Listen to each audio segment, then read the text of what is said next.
Est-ce que nous n'avons qu'une seule vie? C'est la question que se posent de nombreuses personnes. Bonjour à tous, moi je suis Maxence, je suis l'auteur des livres Mourir, Renaître et Se Retrouver, que vous retrouverez sur Amazon et sur Bookelys. Dans cette vidéo, on va voir ensemble si on pourrait avoir qu'une seule vie.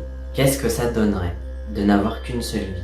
Cette vidéo n'a pas pour but de dire oui, vous avez raison, on n'a qu'une seule vie, ou non, vous avez tort. Ça n'a pas pour but de discriminer certaines personnes. Parce qu'on a le clan des gens qui croient qu'on n'a qu'une vie, et on a le clan des gens qui croient qu'on a plusieurs vies. On va s'intéresser au phénomène « je n'ai qu'une vie ». Qu'est-ce qui se passe? Je vais rien vous apprendre, mais derrière nous, il s'est écoulé des milliards d'années. Devant nous, il va y avoir des milliards d'années à venir. Une vie humaine ne dure que... Allez, on va dire qu'on va aller jusqu'à 100 ans, si on vit vraiment bien. Ça représente quoi 100 ans sur des milliards d'années? Rien du tout. Pourquoi est-ce qu'on ne vivrait que là? Et pourquoi est-ce qu'on n'a pas vécu avant? Pourquoi on va pas vivre dans 1 million d'années par exemple?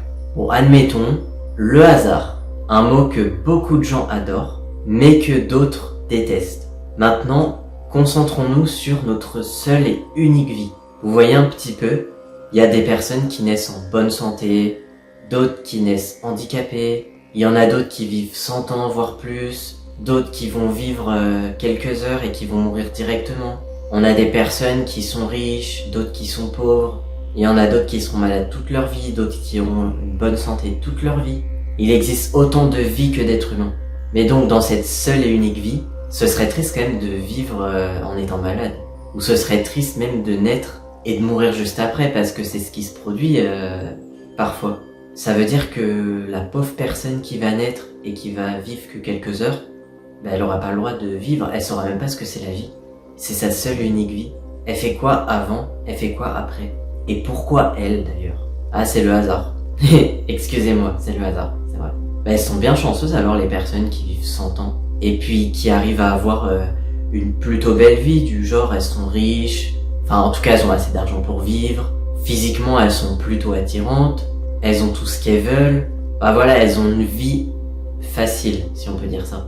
Finalement n'avoir qu'une vie, ce serait juste être dans un jeu de hasard. C'est soit t'as de la chance, soit t'as pas de chance. Moi là j'ai énormément de chance parce que je viens d'avoir 26 ans, donc ouf, je suis encore là, je suis encore en vie. Donc en fait le hasard est notre maître. On n'a qu'une seule vie et le hasard est notre maître. On est responsable de rien puisque il y a quelque chose qui nous manipule en fait. Il y a même pas de raison en fait. La personne qui va vivre que quelques heures, qu'est-ce qu'elle a fait finalement? Pourquoi? Et c'est le hasard, d'accord, mais pourquoi ça tombe sur elle? Pourquoi elle? Et pourquoi l'autre, il aurait une super longue vie et en bonne santé et avec tout ce qu'il faut avec? On peut pas aller plus loin sur le débat. Il y a rien qui s'explique finalement. Maintenant, vu que on est posé ici, on est là, on n'est pas là pour juger, on est juste là pour discuter, pour se faire nos petits points de vue. Je vais maintenant aborder le sujet de on a plusieurs vies. C'est-à-dire on reprend le fait qu'il s'est écoulé des milliards d'années avant nous et qu'il va s'écouler des milliards d'années après nous. Finalement, la question de qu'est-ce qu'on fait pendant toutes ces années, est-ce qu'on existait, est-ce qu'on n'existait pas, finalement là, on trouve notre réponse directe, on a déjà vécu. Et vous voyez par exemple la personne qui naît et qui ne vit que quelques heures. Finalement, si elle meurt, c'est entre guillemets pas très grave pour elle puisque elle continue d'exister et puis après elle va à nouveau se réincarner et puis cette fois elle aura peut-être une vie plus longue et on pourrait commencer à répondre pourquoi est-ce qu'elle n'a vécu que quelques heures. Est-ce que c'était une épreuve pour les parents? Et vous voyez qui dit réincarnation dit karma. Vous voyez avec plusieurs vies, il y a plusieurs choses déjà qui peuvent s'expliquer. Par exemple, vous prenez deux bébés, il y en a un qui est parfaitement calme, qui pleure presque jamais, et t'as l'autre qui fait que de pleurer tout le temps pour un rien. On est d'accord que nous sommes tous des êtres humains, on a un corps qui fonctionne pareil. Enfin, je veux dire par là qu'on a les mêmes organes, on a les mêmes os, et voilà, ça fonctionne globalement pareil. Pourtant, on a chacun une personnalité complètement unique, complètement à nous. Et ces deux bébés-là qui ont une personnalité complètement différente, est-ce que ça ne viendrait pas de leur vie antérieure? Est-ce qu'ils n'ont pas vécu avant des choses qui ont fait que... Parce que vous savez, les épreuves de la vie, ça crée la personnalité. On aurait déjà une réponse sur pourquoi je suis comme ça. En fait, vu qu'on est et qu'on ne se souvient pas de nos vies antérieures, si on en a bien sûr, on peut pas trouver directement les réponses. Après, il y aurait des techniques pour s'en souvenir de ses vies antérieures et puis commencer à travailler sur nous. Ça, c'est une autre histoire, bien sûr. À la limite, je pourrais peut-être faire une vidéo là-dessus. Vous voyez, par exemple, on peut naître et puis dès l'enfance avoir une peur bleue de l'eau. Et quand on fouille dans le passé de l'enfant, et ben bizarrement, on trouve rien. Jamais il a failli se noyer, jamais il a bu la tasse, ou peut-être qu'il s'est jamais baigné dans une piscine, jamais baigné dans la mer. Mais pourtant, il a très peur de l'eau. Et c'est vrai que avec une seule vie, on pourrait se dire que bah oui, c'est normal, c'est le hasard. On lui a attribué la peur de l'eau. Il est né et puis voilà, lui, on sait pas trop pourquoi, mais ça faisait bien, on lui a donné la peur de l'eau. Vous voyez, dans votre vie, quand vous vous mettez à avoir peur de quelque chose, il y a une raison.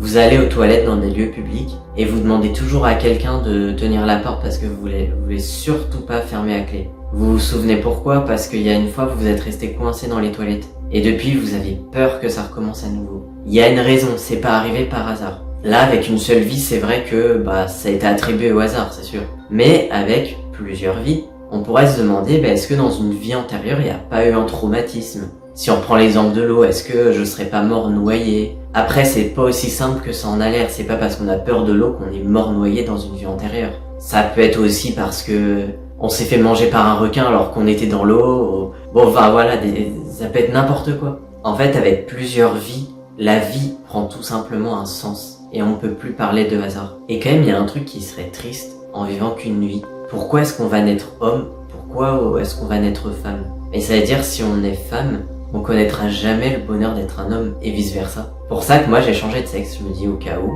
Je plaisante. Ça c'est encore complètement autre chose. En fait, le fait d'avoir qu'une vie, c'est comme si on regardait un film mais qu'on le commençait à partir du milieu. Il y a rien qui s'explique. Ça n'a aucun sens. On regarde et en fait on a envie de partir parce que c'est pas intéressant. Il y a de réponse nulle part. Et avec plusieurs vies, c'est comme si on prenait le film au début, comme tout le monde fait. Si on regarde bien tout le film attentivement, dès qu'il y a une action qui se passe, un personnage qui réagit comme ci, comme ça, on sait pourquoi. Ou des fois on le sait pas tout de suite, mais on le saura après. Donc voilà, en gros pour conclure, penser qu'on n'a qu'une seule vie, c'est dépendre du hasard. Croire que la vie est un jeu de hasard, un jeu de chance. Et croire qu'on a plusieurs vies, c'est prendre sa vie en main, prendre son destin en main. Voilà, j'espère que cette vidéo vous a plu. N'hésitez pas à continuer le débat dans les commentaires, je serais ravi d'avoir vos points de vue. N'hésitez pas à vous abonner à la chaîne. Et puis on se revoit bientôt dans une prochaine vidéo.